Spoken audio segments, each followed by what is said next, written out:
All right, Shalom, peace, peace, peace. Prayerfully, this will work out just for a few minutes. I won't be before you too long this evening, but I want to make sure that we come on and are obedient and do our live session as we normally do. Sorry for the noise once again. Sitting here at a truck stop, basically, um, trying to get it in, make sure that we do what we're supposed to. So please forgive me for the noise. Prayerfully, you can hear me all right wherever you might be. Let's go ahead and get started. May the words of my mouth and the meditation of mine heart be acceptable in Yahweh's sight. He is our strength and our Redeemer, and it is in His name, which is His authority, that we pray, praise, proclaim, project, and protect tonight's message. Aman. Bakwaratav. Excuse me. Barakalat Shem Yahweh Naikovai, Chedet, servants of Christ. Mashalam Hey. Hello, everybody. I am Pastor Kofi, Pastor Servants of Christ, where we are always changing lives one mind at a time, but being the voice of the voiceless and speaking the unspoken. Appreciate, love you, and thankful and grateful to everybody for being on today. Let's say hello, everybody, real quick, and we'll get ready to do our Bible pledge. So if you'd like to be able to stand to your feet, if you're able, and join us in saying the Bible pledge, we'll be very quick this evening. Got to finish up the last leg of the trip and then do a little bit of resting before we turn around and get ready for tomorrow, and then get ready for tomorrow on the Day of Atonement that hopefully everybody's ready for and prepared for. And we'll see you guys on for tomorrow. And thank you, everybody. Again, ministerial staff. I know I didn't get a chance to reach out to some of you today, so I'll be trying at least via text to reach out to everybody, but prayerfully everybody's doing well. Thank you for being on this evening. Let's go ahead and say hello, everybody, real quick before we get started. We once again give our honor and praise to the Most High. We give our praise and honor to Him for my wife, the Honorable Alma, who lives a life that is able to be honored. As always, you can check her out on TikTok, YouTube, or website, and Pinterest at Bloom and Flourish. Not A-N-D, the letter N. Bloom and Flourish. She is a healer, herbalist, chemist, and biologist by degree. Love you, babe. Thank you for all that you do for us in the diaspora. Thank you for joining us, everybody, on TikTok and YouTube. Let's say hello. How are you doing, Minister Stephen? Double OG, Triple OG, Brother Charles, Sister Beck, Brother TJ, Makia, user 83591762285, COL Gang, Sister Akita, Miss Q, Minister Tamara, Sister Jonaki, Sister LaCrystal. Come on in. Oh, I'm sorry. I accidentally sent somebody an invitation. I don't know who, but don't worry, you don't have to answer. It was an accident. How you doing, Achet Isaka? Achet Carla? How you doing, Sister Deborah? How you doing, Sister Mignon? How you doing, Big Brother Thomas? Lottie Dottie, everybody, come on in.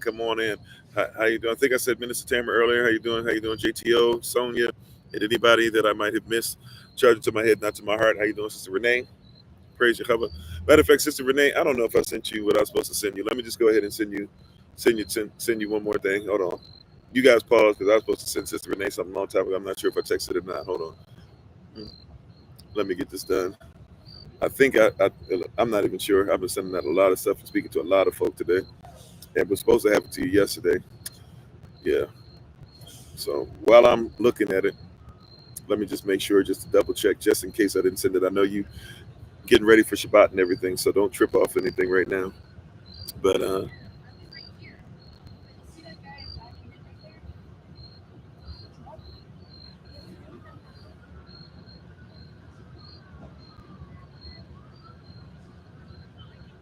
okay. And thank you. I did see the message that you sent back for Brother Trevon as well, or Brother Tremont, excuse me. So thank you for that. I apologize for not getting back to you or getting that to you earlier if I forgot. How you doing, Sister Monica? How you doing, Topeka? Everybody. All right. Ann Ward, Beloved Oath Promise, Gary Young, Big Mom, everybody. Brian, appreciate, love you all. All right, let's go ahead. We'll say our Bible pledge real quick, and we'll get into tonight. You can just repeat after me. It goes like this. This is my Bible. This is my sword. In this will I trust. For Yahshua is Lord. No sword of God shall ever be heard. For this is my Bible, and this is Yah's word. Ad Sham Yahweh, Aman, which is in Yahweh's name, His Sham, His authority. Amen. How you doing, Sister Nadine? All right, tonight, real quick, we're going to talk about our men need the law. Right? Our men need the law. Obviously, all of us are in need of the law. But we're going to talk about our Israelite brethren, those grafted in, those born, those who are kingdom-minded. We need the law. And I want to come from a perspective, because Something that's happened over time with us is that we don't recognize often enough. I know we talk about it, but if we be honest, if these brothers are supposed to be who they're supposed to be according to the word, if they're supposed to be pillars of the community, if we're going to make sure we're training up generations of kingdom men who will be exactly what they're called to be, and nothing less than, then we need to make sure these brothers have law, right? And how you doing, Nikki? Or Nick or negligee? Okay, well, how you doing? How you doing, Kay Proctor? So, and how you doing, Brother Rodney? So it's important that these brothers have the law, because what's happened over time is that we have continued to see the state or the government or the certain families that are in charge, or even the corporation, continue to change up who we are, but keep us under the same watch. Change up who we are entitled, right? Tell us that we're free in some new way, but at the same time have us in the same place to where we don't have rights. And yes, I'm gonna focus on black rights a little tonight, right? I know that black white ain't always everything to it, but we're gonna talk about some Israelite stuff tonight. And let's be honest, that the world looks at us in this context that we're speaking on tonight. The world looks at us as being blackity black. So we're gonna talk some blackity black stuff. All right. In what we're doing, in what we're talking about, in the context, and what we're speaking on tonight, we have to recognize, factually speaking, contextually factually speaking, or speaking contextual facts. How you doing, Nigel? We have to come to a recognition and a realization that our men are supposed to be in a position to where they cannot protect anyone, they cannot secure anyone, they cannot provide for anyone, right? And they cannot be they cannot be foundational. They cannot be reflections of the Most High, right? Our sisters are vastly important. You teach our brothers our first lessons. How you doing, Bruder? If I didn't say so already, you give us our first food, our first nourishment. We learn what anger and love and anxiety and stability and security and peace and nourishment and nurturing. We learn that all from you in the womb, let alone from the time that we are have the umbilical cord fall off and begin to go through the process of literally feeding off of you and having your body make sacrifice every day, changing into what we need it to be for the next part of what Yahweh has in our life, so that we might be healed, that we might be holy, that we might be healthy. And how you doing, babe? My wife is on the Honorable Amo. As always, check her out on TikTok, YouTube, her website, and Pinterest at Bloom and Flourish, not A&D, the letter N, Bloom and Flourish. She is a healer, herbalist, chemist, and biologist by degree. Right? So we know that our sisters are necessary. Matter of fact, our sisters are our helpmeets. Our sisters are our multipliers, right? Before our sisters were called wife, before they were called womb van, the first thing that Yahweh said about you when he prophesied about you was that you would be the one to be our helpmeet, to help us meet any needs, to even be the one that can take what we provide as far as the word or the seed and be able to take it and multiply it. When two become one, we might be the ones who provide and protect and nurture, and even might be given the initial vision or the initial statement to make. But you take that same thing, being in line and being one with us and having Holy Ghost in you as well, and having kingdom in you, and help to make that thing live the way it's supposed to. We know how much our sisters are needed. Matter of fact, we need to protect them more. But when you start looking at the statistics of what they've done to us as men, right, as brothers, you will find out very quickly that we are not living in a righteous place, right? You'll find out very quickly that we're not in a position where we're supposed to, and that literally the system for hundreds of years now, thousands technically, but if you want to talk about just looking at what from the 1600s, really we can go back to the 1400s, but looking at the 1600s until now, the goal has been to make sure that our men are out of place, right? And so one of the things we need is the law. One of the reasons we need to look at this is because the law, or the lack thereof, in a lot of our lives of a lot of our boys and men. And how you doing, Sister Nadine and Sister Nadine, if I didn't say so already? A lot of what lacks in our boys' life as far as discipline, we're starting to see this manifest, right? We've been seeing it manifest, but it's getting worse. The reason we can say this is because of prison. The reason we can say this with certainty is due to what? Prison. is due to what? Prison. Somebody said, no, that doesn't make sense. I don't get that. I'm not really cool. No. That makes a lot of sense. Due to there being prison. Come on. Amen. Due to there being prison. How you doing, Sister Sherry? Right? Due to there being something that we have to, that there's prison, and look at the prison numbers and look at who they affect. The statistics are wild. Let's just use, Washington, D.C. Washington, D.C., at least, because they're not going to ever give you the true numbers, because if you have somebody that's a convicted felon or somebody who's been to prison, they can't vote, right? They can't have jobs. They can't do certain things. So anybody who's been to prison or anybody who's put in there, whether lawfully or not, whether they should or shouldn't have been, whether they're counterparts of different cultures and different hues, can go into court with the same thing and not receive any prison time or even jail time, but our people, our men, would receive jail time. You must recognize that what's happened is the same way that the slave, or even the same way that the lower tier, right, citizen, not the lower class citizen, but even the lower caste citizen, right? How you doing, Sister Deborah? Anybody know what the difference between a class and a caste is, right? If you have classism, everybody has classism. Even in the kingdom, there's classism. There's classes that everybody's in, but we're supposed to make sure we take care of each other to where who cares what class you're in? You're just in a different class to make sure you take care of a different position in the kingdom. Everybody's supposed to work together as one. The poor will be with you always, etc. Right? But a caste system is saying that because of how you were born, or because of what we say about you, because of the class we have put you in, you are supposed to be considered to be treated better or worse based off of the caste. So look, right? Now we shouldn't be in classes the way the world does it, but technically, if you're in a class to make sure that you are in a class of teachers, then hey, there's a class of teachers. If you're in a class of chefs, there's a class of chefs. There shouldn't really be, as far as the actual reasoning behind classes, there shouldn't really be any problem with us having classes. But castes, and thanks, babe, right? Lower class caste system or citizens, caste is saying that you deserve to be put at the bottom. A slave is put into a caste. There's technically 5 castes in Western society, going back even to their days of when they admitted fully that they were kingdoms, right? You have your king, that's a caste. You have your lords, that's a caste. You have your freedmen, that's a caste. You have your serfs or indentured servants, those are castes. And you have your slaves, those are castes, right? How you doing, B?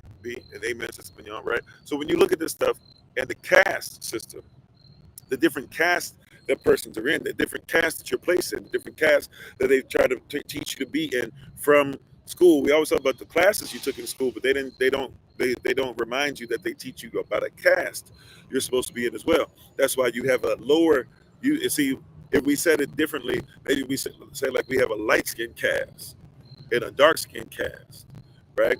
Maybe there's the Mexican caste and the African caste and the Caribbean caste, right? Maybe there's the Haitian caste and the Cuban caste and the Bahamian caste and the Puerto Rican caste and the Dominican caste, right?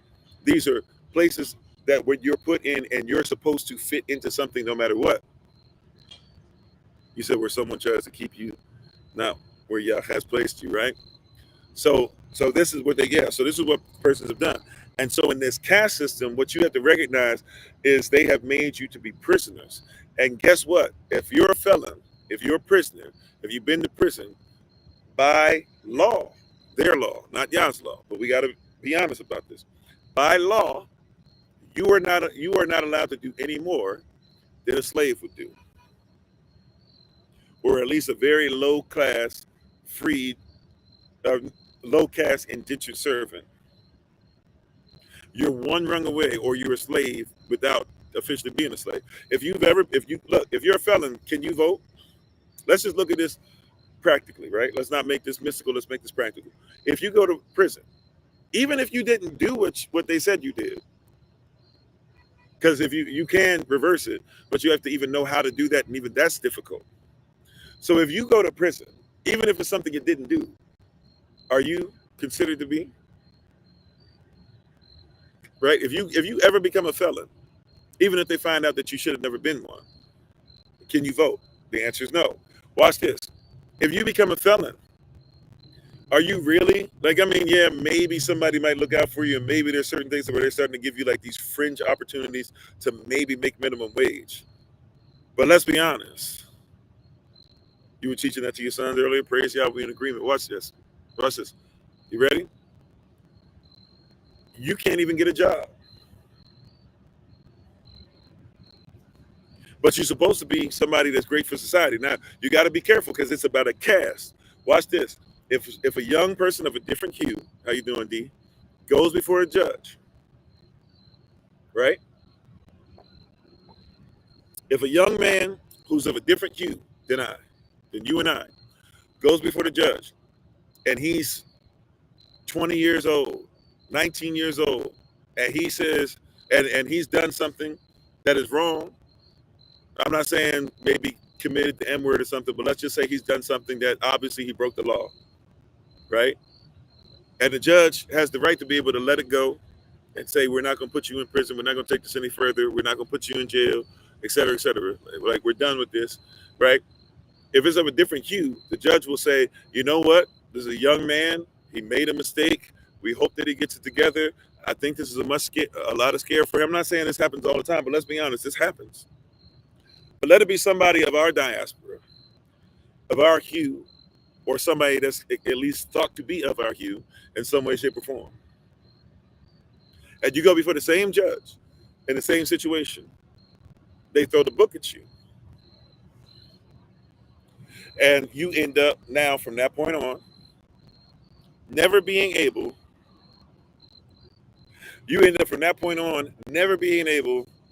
to do certain things that you were supposed to have the liberty to do, right? Now, they say that you're unemployed.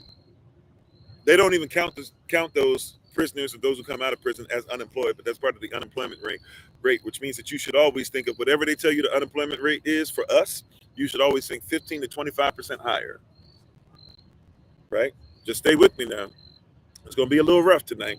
It's going to be a little rough, but I promise you, it's something that you need to hear, because you need to recognize the need for our men to know the law and to get away from even being in a position and being out of these cities and be away from the stuff to where, hey, if they want to lock up their own and keep the system going, but they're not going to do this to us. We got to take some accountability, not because we did all this stuff wrong, yada, yada, yada. We got to take some accountability because we need to know, hey, we know the saying, if we got to do twice as much, or what is it? We have to be half, or we have to be twice as great to get half as much, right? Well, you got to realize when it comes to the prison system, when it comes to the penal codes, oh no, it's different. All you got to do is a fourth, a tenth as much as they do, and you'll get twice as much of the penalty. So we got to have an honest conversation. One of the things that really bothers me when I hear a person say that race doesn't matter at all, and I get what you mean by race doesn't matter, but hear what I'm saying. You got to be careful, because y'all be trying to teach these babies that you better teach these babies that you might think that these babies are worth love, and I do too. You might know that these babies are worth love, and they're kind, and they're awesome, and they're grafted in, right? But when they go out there on the road, if they do anything, if they're with the wrong friends, wrong place, wrong time, the system is not looking at them as just anybody. The system's looking at them as being us. So we need to make sure that they are lawful. Every opportunity we have, teach them about the law. Every opportunity we have, keep them away from somebody who would hinder their thought process concerning keeping the law. You said Cast the Origins of Our Discontents. Oh, by Isabel. Okay, book of the movie talking about Cast. Okay, thank you. Right? You better teach these babies. I don't care how light-skinned they look. You better teach. I don't care if they pass every day. Soon as somebody looks at that record and it says something different than what somebody looks at them as, you better be ready. Right? I don't care. I'm not saying that you can be whatever color. What I'm saying is tell the truth to them. Our brothers, our young men need to be lawful, because the young men are being attacked through the law. America by far outranks anybody when it comes to prisoners. By far. Right? At least 2 million in there right now. I think that's just men. I believe, I could be wrong, but either the statistic is worldwide or in Europe. So if you want to just be nice about it, maybe think just Europe, which is still a whole continent, supposedly, against the United States of America. That being said, y'all know the size difference is bigger anyways. But just hear what I'm saying. The United States of America has more persons who are women, more females locked up than either the statistic goes all of Europe or the statistic goes all the rest of the world. Now, let's just be nice and say all of Europe. That's still crazy, right? Our brothers are locked up at a crazy rate, and our brothers are locked up whether they did it or not. You'll hear this stuff that we're only 13% of the population and we commit half the crime. That's not the truth, because if you look at what the statistics are for crime, technically only 1.3% of persons will actually, literally, in the United States of America, only 1.3% of the population is actually going to be found guilty of something as far as going to prison for it, right? 1.3%. So that basically means that a little more than, let's say, I'm just guessing, but I'm pretty with this guess, mathematically speaking, it'd be about, if there's 320 million persons, let's say something like around 3.5 million persons in the United States of America are going to go before a judge and are going to be found guilty. But this is the way it works. Out of everybody that goes before the judge will not find anybody of any other group, category. How you doing, Sister Snap? He will not find, or she will not find, anybody of any other category as being guilty on the level that you are. It's not that you commit 50% of the crime. Is that whatever crimes, and that also recall, somebody can have multiple things they're brought in front of. You can have multiple counts. You can have one count of this, one count of that. You can be accused of murder. You can be accused of assault. You can be accused of assault and battery. You can be accused of et cetera, right? So you might have one person who's actually been before the judge, by the way, multiple times, and could be having issues and stuff like that, and could have a bunch of counts. But if you look at it, our people, the counts that are brought before the judge, 50% of us, right? 50% of those counts are going to be found guilty, whether we did it or not. Whereas everybody else, the statistics are way lower. So I'm trying to tell you all this because the system, why do our men need to know the law? Because the system is coming after our brothers, whether we did it or not, and they're creating supposed laws or legal aids to their caste system that allows for them to keep locking us up at an extreme rate, right? So you must recognize the same rights that your brothers don't have now when they're taken away are the same rights they didn't have that you supposedly fought for in the civil rights movement. They're the same rights that you didn't have when you were trying to get through, Reconstruction, and when you were trying to figure out how to make sure you were a sharecropper. They're the same things that you had when they started locking you up and putting you back on the plantation you were free from. They're the same restraints that you had, right? Whether you were in the prison, on the plantation, or whether you were off the prison but still treated like a lower caste system person who just so happened to still have to work their behind off, but you were not in the plantation. And we got to stop this thing, by the way, that goes, well, Oprah Winfrey's around, and Kevin Durant has money, and LeBron James, and Michael Jordan, and going through all this stuff. And look at the guy who actually started BET, Bob Johnson, I think is his name, right? And look at this. See, y'all got some rich persons out there.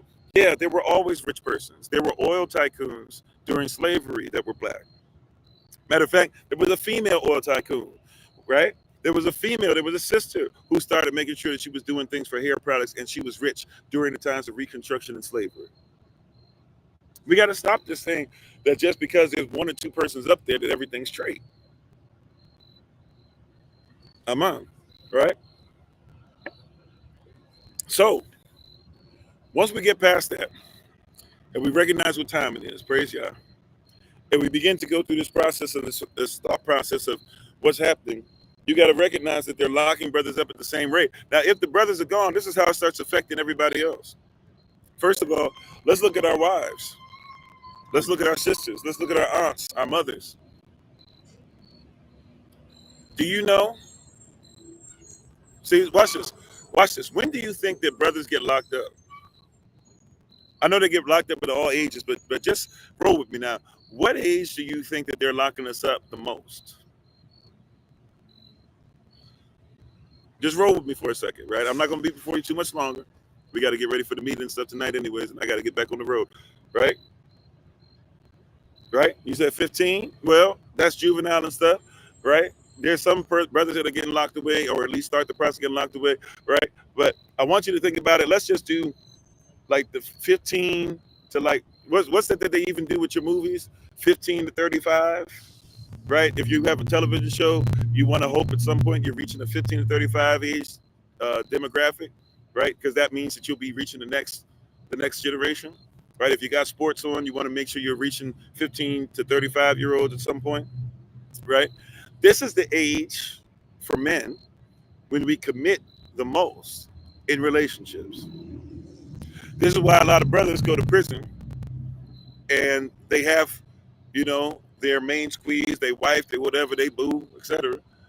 And they hope that she remains faithful even if they be in there 5, 10, 15 years, which is crazy to ask for. But that's why that's kind of a normalcy in a lot of our communities, because that's around the time that we commit. How you doing, Jaharas? Right? So, Jadas. So if you're in a position to where you are around the time you commit is when you get locked up.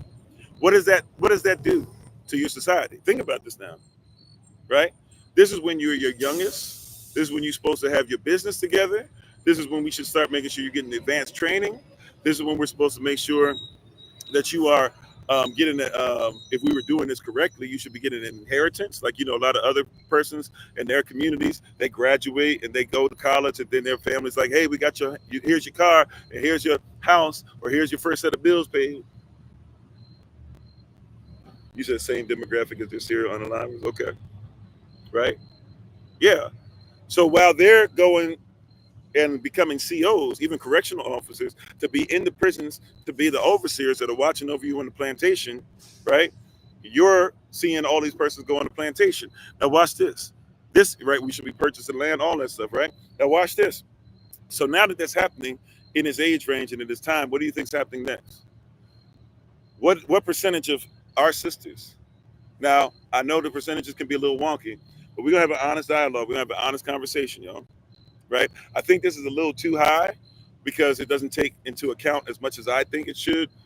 I'm not saying it doesn't do it at all, but I don't think it's taking into account as much as it should. Maybe those who have been divorced and gotten back with somebody else, or even gotten back with the same person, right? Because you're supposed to make us look worse. But I'm just going to go ahead and put the statistic out.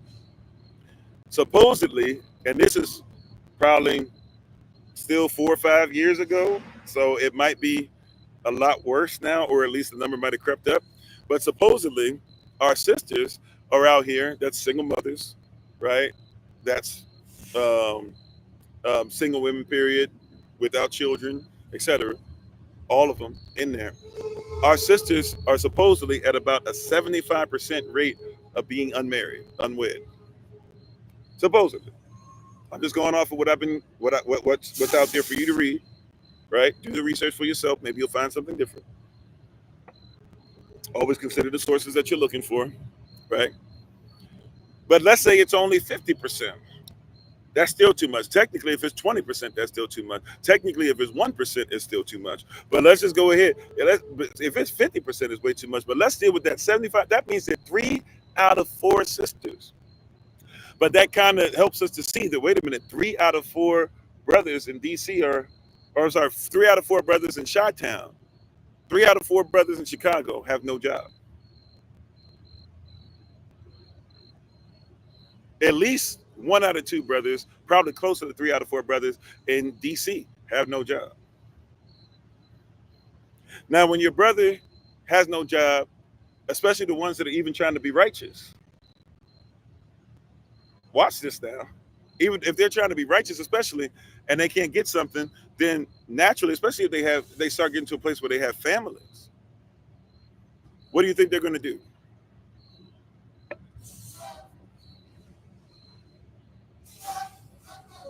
They might start committing so-called crimes, or at least what they would call crimes. Watch this. Even y'all notice with the brethren. Now we still got to be lawful. This is why we got to make sure we start setting up our own stuff. But watch this. Even with the brother, whatever his name is, the brother that's down in Georgia that got in trouble because he had that dentist practice. Maybe some of y'all heard about it. He was not a dentist, but he was faking as a dentist and was charging like $6,000 a class to be able to teach actual dentists and persons who were going to help people with veneers and stuff. He was doing like $6,000 per, and calling himself the best veneer person or whatever. But he actually did work on clients, and he actually did. So if you look at his work is phenomenal. Now, I'm not saying he should have lied per se, but let's be honest. How many practices out there nobody had a clue as to what to say? And then this is something my wife and I were talking about recently. We went to a store. We were looking through it to try and get some herb stuff and buy it through them rather than just do what we do usually, which is make it ourselves. And they're selling stuff in bottles that we easily could make for like $70-something a bottle in the grocery store, $80-something a bottle in the grocery store, right? And I said to her, first of all, she was showing me some different things and showing me what's up and showing me how crazy it is and what the prices are. And she was sharing with me how easy it would be for us to do this. And she was like, hey, I'm gonna have to maybe even pick up some stuff and start teaching a lot more again, because our people can't be dealing with this to where we're basically not able to pay for our own health when there's so much stuff that we could easily make, right? So, but when you see it, we were talking about how the fact that, hey, if you look at it, we're the persons that did the herbs in the first place. Then all of a sudden, they told you couldn't do them anymore. And they said that the persons that started taking over, they had to be the ones to be your source for it. And then they went to those sources and said, hey, you get to tell us and tell everybody else what's allowed and what's not allowed to make. So now you can't afford the stuff that's there, and you can't even say you're an expert in the field that you started, because the government came across and they appreciated it, or appropriated it, excuse me. They appropriated it. And so it's inappropriate for you to do, but that's why you got to invest in the inappropriate. You got to stay separate. So this guy is basically kind of doing the same thing that they do. A lot of them do all the time, which is start something, take something to another level, don't worry about this and that or whatever. And hey, like his work, none of his clients had anybody do a bad job. Now, once again, I get it. It's illegal. On the books, it's illegal. I get it. That's why we got to learn how to be lawful. But let's be honest. If we had just been around the brother and said, hey, I don't know about $6,000 per, you might have to work with us some, but not because we should ask everybody to come down in price, just because we should probably recognize that we should help each other, and that we should, he was trying to get the most he could. He was doing the capitalist thing. That being said, if we were like, hey, you don't even got to tell nobody that you're doing this stuff, we'll just support you. Ain't nobody got to know nothing about what you're doing except us. You're part of our community. Who needs to know? And if anybody comes in our community looking for you or whatever, like, no, they don't need to look for you.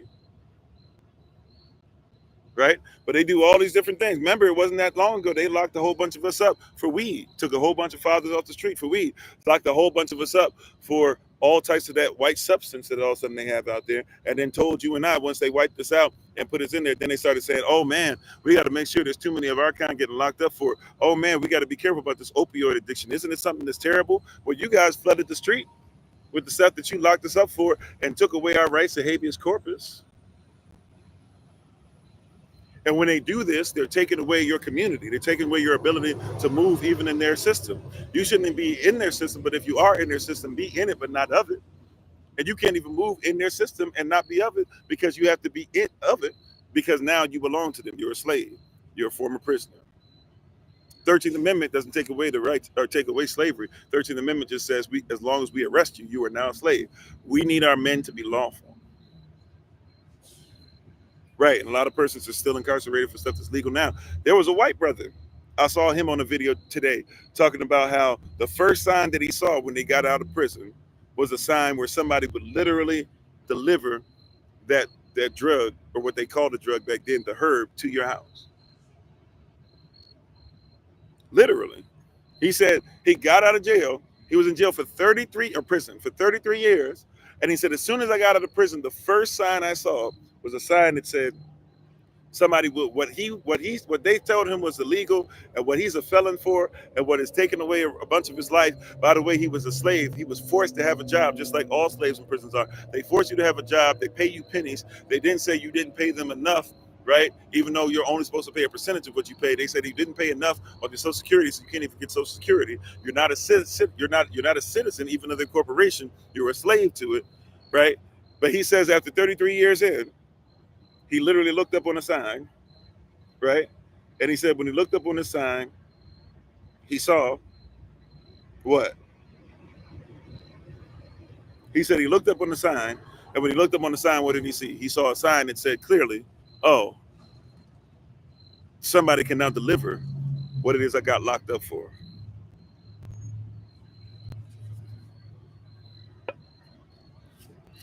We got to keep our men lawful. They're doing this to destroy the family. By the way, if 75% of the sisters are without husbands, so according to that statistic, then if it's 75%, what do you think the babies are coming up with as far as trying to figure out what a whole family looks like, a holy family, a holistic family looks like? Once again, sisters, you know my heart concerning you. You know I love y'all. Children, if there's any babies watching, right? Any of the youths watching, you know I love you, right? That being said, they attacking brothers like crazy still. We got to make sure we're lawful. Amen. We got to be lawful, right? If for no other reason, let's be lawful. Let's get away from all them. Let's police ourselves, right? Even if we're going to stay within the confines of the United States of America, we can still have cities and we can still have property. We can just do our own thing somewhere. We can make sure that we do business with each other. We can stay inside and not even have to come outside unless we're dealing with each other. Obviously, that's me reaching a lot. I'm just saying at this point, we need to make sure we get this thing of being lawful in order first before we keep going through what everybody else is trying to get us to go through, okay? So love you all to life. Thank you guys for being on. Appreciate, love you. I will see you guys if you can make the meeting tonight. It'll be brief. I don't really have much in the way of announcements. I'm really more so going to just going to hope that you guys come and are ready to talk to each other and love on each other and communicate and say hello, share a little bit of stuff, share testimonies, say hello to somebody you haven't said hello to in a while, and including if you want to talk to me, whatever, it's all gravy. But that's what we're going to do at the top of the hour in about 10 minutes. So love you all to life. I didn't even mean to be on this long. It is what it is. Forgive me if I kept you on too long. Shabbat Shalom to you if you use tomorrow as your Shabbat. And don't forget, tomorrow is Day of Atonement. There's announcements all over the place for it on different social media platforms. So on Facebook, you might have to scroll a little bit. On YouTube, you look at the community platform. On TikTok, I think it's like right up close to the top if it's not the last thing that's posted. So please, man, please, sir, just look in different spots for it, and you'll be able to find the information. You'll get a Google Calendar invite for it as well. And love you all to life. So take care. Continue to do great things. And ministerial staff kind of be ready throughout the day to be asked maybe to do something. If I see some of y'all tonight, I might ask you outright tonight if you can help out with something just to make sure we get it done. I think I submitted our last thing to Sister Renee. So whoever said they're coming and babies are coming, we're ready for you. Even if you're somebody who was coming and now you're saying maybe not or whatever, feel free to come. I know some of us are going through some different things, especially those in Florida. But if you feel, especially if you maybe need to get away from some stuff or still dealing with some storm stuff, who knows? Hey, kind of like what we're trying to do with the land, right? The more the merrier. There's going to be a lot of us, especially in the first 4 days or so. There's going to be a lot of us, even with some of the babies and some of the children not coming, but I'm finding out there's even more children coming than what I thought. So we have some persons that are even just curious and going to come in and worship and fellowship with us. So we praise Yah. I think it's like 4 or 5 babies I didn't even know. So we had like 6 babies that all of a sudden aren't coming, 7 really. And all of a sudden it turned into we got like 4 or 5 that I didn't even know were coming that are coming. So we're excited. So you guys be safe. We hope to see as many of you as possible. Those in the Carolinas, keep doing your thing, keep pushing. Sister Sabrea, we're praying for you. Please forgive me. I know I'm gonna miss somebody's name. I don't even think I should start saying Carolinian names, but Sister Sabrea and family, Minister Elisha, Minister Yasav, Brother Kavon and family, and Minister Elisha, excuse me, and Minister Yasav and family as well. Sister Deja and family. Brother Lamar and family, I believe, right? I hope I got the right state. So many of y'all, an SOC, praise y'all. If I miss somebody, touch to my head, not to my heart, I'm trying to go through Sister Cynthia. Oh, I haven't checked on Sister Cynthia. Check on Sister Cynthia. And hopefully you guys are checking on each other, praying for each other, taking care of each other. Yeah, we know Sister Sage down in Florida. So everybody down in Florida, right? Sage, Raj, Sage in the family, Raj and Taylor in the family, Austral in the family, Stella and the fam, um, Nadine in the fam. Nadine, are you in Florida too? I think so, right? Nadine in the family, Ama Jonaki and the family, um, brother Richard, sister Yuselis, sister Alalea and the family. Um, so many of us. I'm sorry, I'm gonna miss somebody. I know we got some people on the border of Georgia and Florida. I don't know how close you are, but brother Keith and all y'all down there, and the families, just everybody. Brother, not Antonio, Anthony, brother Anthony and the family.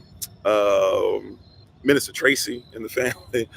So many of y'all down there. So we're praying for all of you guys. We hope that you guys do better. Urban Royalty, who's in Georgia, I believe. And matter of fact, she's moved out of Atlanta area, right? And she's like further north or further west, possibly, or something like that. But yeah, so all of y'all that are down there, whatever. But we'll see you guys in Georgia tomorrow, physically. And for those who are able to show up, and for those who are showing up virtually, we'll see you guys tomorrow as well. And prayerfully, we'll see you guys now in about 5 minutes instead of 10 minutes. We'll see you guys in about 5 minutes on the live session. The music will start playing at about 9. So love y'all to life. Take care. Hopefully, we'll have enough signal to see you guys through the whole time, at least the whole time for the meeting. I don't plan on it being any more than about 30 minutes or so. Okay, amen, Minister Tamara. We'll keep Minister Tamara in prayer as far as her housing coming together before Feast of Tabernacles, before she heads down this way. So we'll be praying, touching, and agreeing, and love you all to life. So you guys take care. We honor you all. We're thankful. We're grateful. We appreciate, love you. Also, too, with everybody kind of going through what they're doing and being honest with Feast of Tabernacles coming up, if there's anybody who's able to help with any donations, even including when we start getting ready to give out clothing and stuff next month. We already did some for the month of October when we do the clothing drive in November. If there's anything you guys would like to send to help out families, to help our community, etc., we'd love to have you all right? So love you all again. Love you to life. Take care. And I will see you guys tonight. If not, we'll see you tomorrow at a plethora of things, whether it's a live session, podcast, Shabbat Shalom, Shabbat School for the babies, watch party / meeting, or even the Day of Atonement. So love you all to life. Pray for us. And Yahweh willing, if the creek don't rise, I will be before you guys, not only bright and early at 8, but also I will try my best to continue what we've been doing, getting up early and on the original Kofi _ 40 channel for those that want to get up and spend a little bit of time. I'm not sure what we're going to do. Probably going to start doing some stretching and talking, and we'll see where it goes from there. So love you all to life. Take care. See you guys in a matter of minutes. We give our honor and praise to the Most High. We give our praise and honor to Him for my wife, the Honorable Alma, who lives a life that's able to be honored. As always, you can check her out on TikTok, YouTube, or website, and Pinterest at Bloom and Flourish. Not A-N-D, the letter N, Bloom and Flourish. She is a healer, herbalist, chemist, and biologist by degree. Love you all to life. Take care. And as always, it's been Pastor Kofi, Pastor Servant of Christ, where we are always changing lives one mind at a time, but being the voice of the voiceless and speaking the unspoken until we have the great privilege, opportunity, and responsibility of being in front of you all again. Please remember, as always, that you are loved. Yes, the same thing we're talking about. So we'll see you guys in, I think, like 2 minutes. Yeah, amen. So we'll see you guys in 2 minutes on the live session or on the Zoom right after this. So I will try, if you want to text me or whatever, if you haven't gotten the Zoom link yet, just let me know. But just remember, as always, that you are loved, you're necessary, you're majestic, you're fearfully, wonderfully made, and you, which is all of us working together, will be the reason why people who are in this system no longer have to be of it. All right. Shalom, family. Shabbat shalom. Take care. See you guys soon. You said please send the link for the Zoom meeting. Did you check? Are you listed in the Google Calendar invites? Please check your Google Calendar invites. I'll try to remember. But once again, if you want to text me, feel free to text me, because me having it on here, I'm letting you know I'm going to forget. So feel free to text me. Let me know. I'll try to give you guys the information. The Zoom link has been added to the Google Calendar invite, what was sent out earlier in the day, or maybe even yesterday. That said something about the Zoom link will be sent soon. I think right before we started the live session, I made sure I updated putting the link in there. So if you don't have it there, just text me and let me know. We'll make sure that we send you the link. Okay. But I got to get off now. We got to start the music coming up soon. So love you all to life. Take care. I promise you, you guys, especially certain ones of you already know who you are. I'll be sending the link to you. But please, everybody, check it out and make sure that you're in position. Love you all to life. We'll see you soon. All right. Shalom, family. Peace.